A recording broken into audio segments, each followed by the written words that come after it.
नाम हूँ पवन चक्री। यहाँ समुद्र पाखरे लगाइले समुद्र पवन द्वारा विद्युत उत्पन्न कर विद्युत उत्पन्न हेले आम आलो भी सबको व्यवहार कर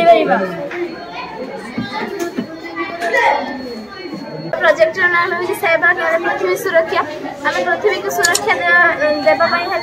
अत्यधिक परिमाण आवर्जना व्यवहार करवा ना आवर्जना व्यवहार बंद करवा अति जरूरी ना आम गाड़ी मोटर व्यवहार न करी आम साइकेल व्यवहार करवा तेणु पृथ्वी को आम सुरक्षित दे पार आवर्जनार पुनर्चक्रण व्यवहार करी आम व्यवहार करवा फैक्ट्री जात व्यवहार द्रव्य व्यवहार करवा ना नूतन फैक्ट्री व्यवहार नूतन फैक्ट्री जात निर्माण करने को देवा ना गछ काटा जो आम चारोटी गछ लगे गछ लगे जो आम पृथ्वी सुरक्षित दे पार गछ ठार आम अम्लजान पाई पृथ्वी बास करुवा मनुष्य मैंने अम्लजान बची अम्लजान गछ को काटिदे अम्लजान न पाई सब मनुष्य मैंने मरीजे पृथ्वी बंचित मनुष्य मान सृष्टि जो पृथ्वी सुरक्षित मनुष्य मान न बचिले पृथ्वी सुरक्षित रही पार तेणु आम एवं सचेतन होगा आवश्यक पृथ्वी को सुरक्षा देवाई अत्यधिक परिमाण में आवर्जना व्यवहार करवा ना गछ काटा ना जंगल आम प्रोजेक्ट नाम भूतल जल उत्तोलन सौर शक्तिर उपयोग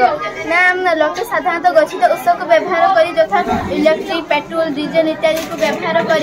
विभिन्न उपकरण तथा माटी तलू पानी बाहर पंप इत्यादि व्यवहार करते किंतु मो प्रकल्पर उद्देश्य है कि क्षयशील खर्चबहुल शक्ति को व्यवहार न कर असुरांत शक्ति सूर्यालोक को व्यवहार कर किपरि सहर जल जोगाण कृषि कार्य इत्यादि जनहितकर कार्य व्यवहार कर भारतर 60% लोक प्राय कृषि कार्य करी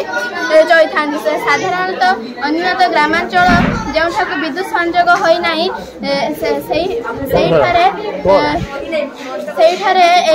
सब सौर शक्ति चालित पंप व्यवहार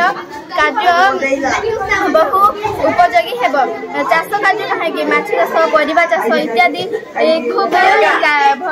सहजरे और खूब कम खर्च हो पार नाम हूँ वर्षा जल संरक्षण